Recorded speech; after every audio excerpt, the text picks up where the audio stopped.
Hello అండి, అందరికీ నమస్కారం.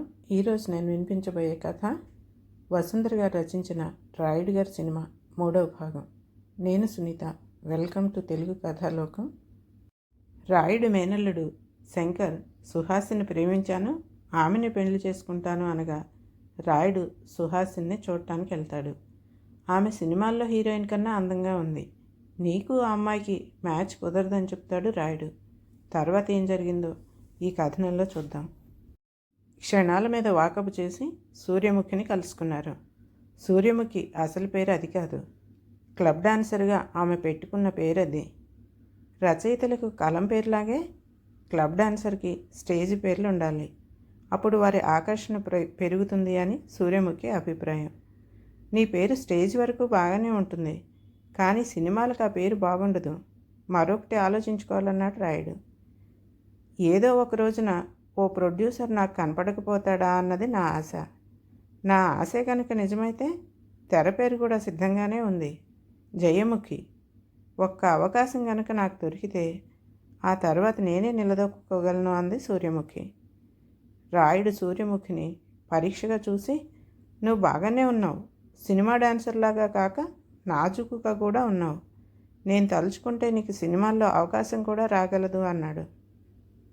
సినిమా డాన్సర్లను ప్రేక్షకులు దూరం నుంచి చూస్తారు, కానీ మా సంగతి అలా కాదు. మా అందం, చందం, హొయ్యలు, వగలు అన్నీ ప్రేక్షకులు ఎంత దగ్గర నుంచైనా చూడొచ్చు. మాలో ఏ తేడా వచ్చినా తట్టుకోవటం కష్టం. మా నృత్యం కూడా బాగుండాలి. ఈ ఊరు మొత్తానికి నాకులా నృత్యం చేసేవారు లేరు అంది సూర్యముఖి. సినిమాల్లో నాట్యం చేయటానికి అందం ఉంటే చాలు, నాట్యం రానవసరం లేదని నీకు ప్రభాకర్ తెలుసు కదా అన్నాడు రాయుడు. ఏ ప్రభాకరం అంది సుహాసిని. నిన్ను కలుసుకునే వాళ్ళల్లో ఎక్కువగా డబ్బు ఇచ్చేవాడు, పరమ వికారంగా ఉండేవాడు ఎవరో గుర్తు చేసుకుంటే ప్రభాకరం గుర్తుకొస్తాడన్నాడు రాయుడు. ఓహో, ఆయన నాకు ఎక్కువ డబ్బు ఇస్తాడని మీకు ఎలా తెలుసు అని అడిగింది సూర్యముఖి ఆశ్చర్యంగా. ఇందులో విశేషమేముంది? నీలాంటి వాళ్ళు అలాంటి వాడిని భరించాలంటే, అందగాడని పొగడాలంటే డబ్బు ఎక్కువిచ్చి తీరాలి కదా. ఇంతకీ ప్రభాకరంతో మీకేం పని? రచయిత కలుగు చేసుకున్నాడు. ఓ ప్రొడ్యూసర్ గారు సినిమాలకు సుహాసిని అనే కొత్త అమ్మాయిని పరిచయం చేయాలనుకుంటున్నారు. ఆ సుహాసిని తను అప్సరస్లా ఉండి కూడా ఈ ప్రభాకరాన్ని ప్రేమించింది. ఇలాంటి భర్త ఉన్న యువతిని హీరోయిన్గా ప్రేక్షకులు ఆమోదించరు.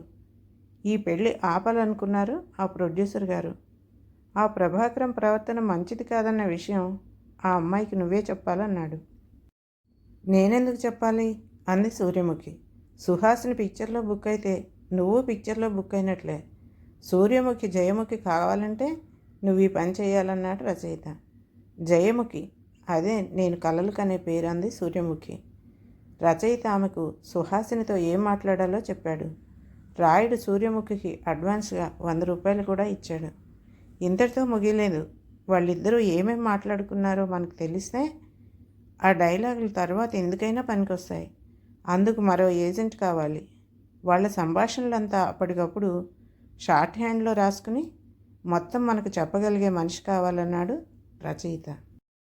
షార్ట్ హ్యాండ్కి తెలుగు భాష పనికిరాదు. ఇప్పుడు అలాంటి మనిషి ఎక్కడ దొరుకుతాడు అన్నాడు రాయుడు విచారంగా. మీరు బెంగ పెట్టుకోకండి. హైదరాబాద్లో నా స్నేహితుడు ఒకడున్నాడు. అతడు జర్మనీ వెళ్ళి జర్మన్ వనితను వివాహం చేసుకుని ఇండియాకి తిరిగి వచ్చాడు. ఆ జర్మనీ వనితకు జర్మనీ భాషలో షార్ట్ హ్యాండ్ వచ్చనన్నాడు రచయిత. బాగుందయ్యా, ఆమె కోసమని సుహాసిని, సూర్యముఖి జర్మనీ భాషలో మాట్లాడుకోమంటావా అన్నాడు రాయుడు కోపంగా. మీరు నా మాటలు పూర్తిగా వినకుండా కంగారు పడుతున్నారు. సుహాసిని, సూర్యముఖి ఎక్కడ కూర్చున్నారో అక్కడికి కాస్త దూరంగా నా స్నేహితుడు రామ్ గోపాల్, అతని భార్య మోనిక కూర్చుంటారు. వారి సంభాషణను ఎప్పటికప్పుడు రామ్ గోపాల్ జర్మనీ భాషలోకి అనువదించి చెప్తూ ఉంటే అదే డిక్టేషన్గా తీసుకుని మోనిక షార్ట్ హ్యాండ్లో రాస్తూ ఉంటుందన్నాడు రచయిత. ఐడియా బ్రహ్మాండంగానే ఉంది, కానీ ఆ మోనిక పిల్ల తెలుగువాడిని కట్టుకుంది కదా, తెలుగు నేర్చుకోలేదా అడిగాడు రాయుడు. ఎందుకు నేర్చుకోలేదండి? ఆమెకు కొంత భాష వచ్చు, తెలుగులో ఏం తిట్టినా ఆమెకు అర్థమవుతుంది. అయితే ఎదుటివాడు చెప్పేది విని దాన్ని మరో భాషలోకి తర్జుమా చేసుకుని అప్పుడు షార్ట్ హ్యాండ్లో రాసుకోవటం చాలా కష్టం. అదీగాక తెలుగు భాషను తెలుగువాడు అర్థం చేసుకున్నట్లు మరొకడు ఎలా అర్థం చేసుకోగలడు? అయినా మౌనిక ఒకర్తి వాళ్ళు చెప్పేవన్నీ విని రాసుకుంటూ ఉంటే నలుగురికి ఏదైనా అనుమానం రాగలదు. ఇప్పుడైతే వాళ్ళు ఒక జంటగా కూర్చుంటారు. రామ్ గోపాల్ జర్మనీ భాషలో ఏం మాట్లాడుతున్నారో అక్కడి వాళ్ళకు అర్థం కాదు. ఎవరికీ అనుమానం కలగకుండా ఇది చక్కటి ఏర్పాటు. ఏమంటారు అన్నాడు రచయిత. రాయుడు రచయిత భుజం మీద గట్టిగా తట్టి, మంచి ఐడియా చెప్పావయ్యా, ఇది చాలా బాగుంది. ఇలాంటి ఐడియా చెప్పినందుకు నువ్వేమడిగినా ఇవ్వచ్చు, ఏమైనా అడుగు అన్నాడు. రచయిత భుజం తడుముకుంటూ, దయుంచి ఇంకెప్పుడు ఇంత గట్టిగా కొట్టకండి, ప్రస్తుతానికి ఇదే నా కోరిక అన్నాడు. సరేలే కానీ నీ స్నేహితుడు భార్య వచ్చాకనే కదా సూర్యముఖి సుహాసిని కలుసుకునేది అన్నాడు రాయుడు. అవునండి, కానీ అదెంతసేపు, ఈరోజే వెళ్ళి రేపటికల్లా వాళ్ళని ఇక్కడి దాకా తీసుకురాను అన్నాడు రచయిత. మంచిది, త్వరగా వెళ్ళిరా అన్నాడు రాయుడు. సుహాసిని బీచ్కే అందాన్ని ఇచ్చింది. ఈ విషయం ఆ ప్రాంతంలో తిరిగే యువకుల సందోహాన్ని చూస్తే తెలుసుకోవచ్చు. ఎంతోమంది యువకులు బీచ్కి అన్నం తెచ్చిన సుహాసిని వంక ఓరచూపులు చూస్తూ ఉంటే ఆమె మాత్రం ఎగిరిపడే అలల వంక సాలోచనగా చూస్తోంది. ఆమె ఈ లోకంలో ఉన్నదనిపించదు. సరిగ్గా అప్పుడే సూర్యముఖి ఆమెను సమీపించింది. క్లబ్లో ఆమెను చూసిన వారెవరైనా ఇప్పుడు చూస్తే గుర్తుపట్టలేరు.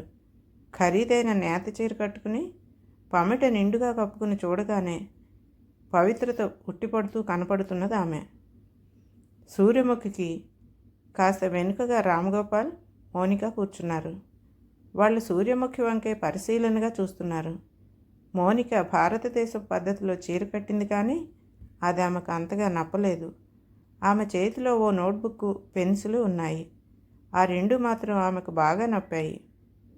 సూర్యముఖి కూర్చోగానే రామ్ గోపాల్, మౌనిక కూడా కూర్చున్నారు.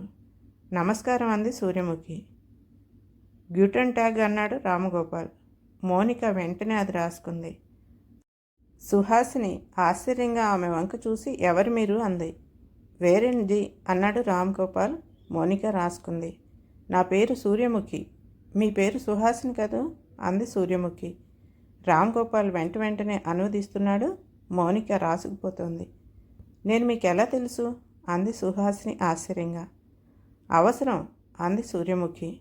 సుహాసిని అడగ్గా ఆమె వివరించి చెప్పింది. ప్రభాకరం ఆమెను ప్రేమించాడు, పెళ్లి చేసుకుంటానని మాట కూడా ఇచ్చాడు. ఆ మాట నిజం కాదని, అతడికి సుహాసిని అనే మరదలున్నదని ఎవరో చెప్పగా నిజం తెలుసుకుందామని వచ్చింది ఆమె. మిమ్మల్ని చూడగానే అంతా అబద్ధమని తేలిపోయింది. నా మనసు కూడా తేలికైపోయిందంది సూర్యముఖి. నాకేం అర్థం కాలేదంది సుహాసిని. మీరెంతో అందంగా ఉన్నారు. మీ వంటి వారు ప్రభాకరాన్ని పెళ్లి చేసుకుంటారంటే ఎవరూ నమ్మరంది సూర్యముఖి. కానీ నేను నిజంగానే బావని పెళ్లి చేసుకోబోతున్నానంది ఆమె. సూర్యముఖి ఆశ్చర్యంగా, మీ ఇద్దరికీ జంట కుదరదు, మసిబొగ్గు పక్కన మాణిక్యం పెట్టినట్లుంటుంది అంది. షటప్ అంది సుహాసిని. ఒక నిమిషం ఆగిన తర్వాత తమాయించుకుని, క్షమించండి, నోరు జారాను. మా బావని ఎవరైనా ఏదైనా అంటే నాకు ఒళ్ళు తెలియని ఆవేశం వస్తుంది. అది సరే, మా బావ నాకు బాగోవడం తోస్తే మీకు మాత్రం ఎలా నచ్చాడో చెప్పండి అంది. సూర్యముఖి ఆశ్చర్యంగా, వాటం చూస్తూ ఉంటే మీ బావ మీకు నిజంగానే నచ్చినట్లు అనిపిస్తోంది. ఆయన నాకు నచ్చటంలో ఆశ్చర్యం లేదు. నేనొక క్లబ్ డాన్సర్ని. డబ్బు కోసం మగాళ్ళ ముందు నృత్యం చేస్తాను. ఆయనకు నా అందం నచ్చింది. నాకు ఈ జీవితం నుంచి విముక్తి ప్రసాదించి పెళ్లి చేసుకుంటానన్నారు. నా జీవితానికి అదే గొప్ప అవకాశం. నన్ను ఇలా ఆదరించే మగాడు దొరకటమే అరుదు. నాకు ఇంకా అందం గురించి ఆలోచించే ప్రసక్తే లేదు. కానీ మీ సంగతి అలా కాదు. పెళ్లి చేసుకుంటానంటే మగాళ్ళు మీ ఇంటి ముందు క్యూలో నిలబడతారు అంది. బావ నిన్ను పెళ్లి చేసుకుంటానన్నాడా ఆశ్చర్యంగా అంది సుహాసిని. అనటమేమిటి, మేమిద్దరం కలిసి కాపురం కూడా చేస్తున్నాం అంది సూర్యముఖి. పెళ్లి కాకుండానే ఆయన ఇచ్చిన మాటను నమ్మాను కాబట్టి అంది సూర్యముఖి. పెళ్లి కాకుండా మగాడితో కలిసి కాపురం చేస్తున్నావా? అందుకే బావ నిన్ను పెళ్లి చేసుకోడు, నన్నే చేసుకుంటాడంది సుహాసిని. సూర్యముఖి ఆశ్చర్యంగా సుహాసిని వంక చూసి, నా మాటలు విన్నాక కూడా ఇంకా నువ్వు ప్రభాకరాన్ని పెళ్లి చేసుకోవాలనుకుంటున్నావా? ఇంకా నాకు సాయపడతావేమో అనుకున్నానంది ఆమె. పెళ్లి విషయంలో నేను కలుగు చేసుకోను, అంతా పెద్దల ఇష్టం, వాళ్ళు ఎలా చెప్తే అలాగే అంది సుహాసిని. పెద్దల ఇష్టమని పెళ్లికి ముందే పరాయి ఆడవాళ్ళతో తిరిగే మగాడిని పెళ్లి చేసుకుంటావా? నాలాంటి దానికి అన్యాయం చేస్తానంటావా? చదువుకున్న దానివి, ఇదేనా నీ వివేకం? అంది సూర్యముఖి. నేనేమీ నీకు అన్యాయం చేయటం లేదు, నీకు నువ్వే అన్యాయం చేసుకుంటున్నావు. డబ్బు కోసం క్లబ్లో డాన్సులు చేసే నీ వంటి ఆడది బావకు భార్య కావటం నేనే సహించలేను. ఇక బావ సంగతి అంటావా? ఆయన తిరుగుతాడని, వ్యభిచార గృహాలకు వెడతాడని కూడా నాకు తెలుసు. అందుకు నాకు బాధ లేదు. బావ నాకు చిన్నప్పటి నుంచి తెలుసు. మా ఇద్దరికీ ఒకరంటే ఒకరికి ఎంతో ఇష్టం. చిన్నప్పుడే మా పెళ్ళి నిశ్చయమైంది. జ్ఞానం తెలిసినప్పటి నుంచి బావ అంటే నా భర్త అనే అభిప్రాయం నాలో ఉండిపోయింది. మరో పురుషుణ్ణి నేను భర్తగా కూడా ఊహలో కూడా ఊహించలేను. చిన్నప్పటి నుంచి మా బామ్మ నాకు పతివ్రతల కథలు నూరిపోసింది. నాకు ఆ పతివ్రతల్లా జీవించి పేరు తెచ్చుకోవాలని సరదా ఉంది. బావ నా కళ్ళకి ఎంతో అందంగా కనపడతాడు, కానీ అంతా అతన్ని కురూపి అంటారు. బావ ఈ సంగతి నా దగ్గర చాలాసార్లని బాధపడుతూ ఉండేవాడు. బావా, నీ బాధను నేను ఎలా పోగొట్టగలను అని నేను అడిగాను. ఆ బాధ మరిచిపోవాలంటే తాగుడు ఒక్కటే మార్గమని బావ అన్నాడు. అప్పుడు నేనే బావను తాగుడికి ప్రోత్సహించాను. తాగుడు మంచి అలవాటు కాదని నాకు తెలుసును, కానీ మా పెళ్లి జరిగాక బావని నేను మార్చుకోగలననే నమ్మకం నాకుంది. అలా మార్చుకోవటం నాకు సరదా కూడా. మా బామ్మ కూడా బావ తాగుతాడని విని ఎంతో సంబరపడింది. అన్నీ మంచి లక్షణాలుంటే పెళ్ళయ్యాక భార్యకు పేరు ఎలా వస్తుంది అంది.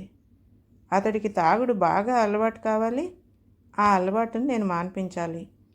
అందుకని నేను ఇప్పుడు ఎవరైనా బావ తాగుతున్నాడని చెప్తే విని సంతోషిస్తాను తప్పితే బాధపడను. ఇక వ్యభిచారం సంగతి అంటారా? మా బామ్మ అస్తమానం అంటూ ఉండేది. బామ్మ పెళ్ళికి మా తాతగారు భోగందాన్నింటి నుంచే వచ్చి తాళి కట్టి మళ్ళీ అక్కడికే వెళ్ళిపోయాడట. అలాంటి మనిషి 2 ఏళ్ళు తిరిగేసరికి ఆమె స్వయంగా ఇంటికి వస్తే మెడబట్టి గెంటించాడట. మా ప్రభాకరం బావ గురించి అన్నీ మా ఇంట్లో తెలుసు.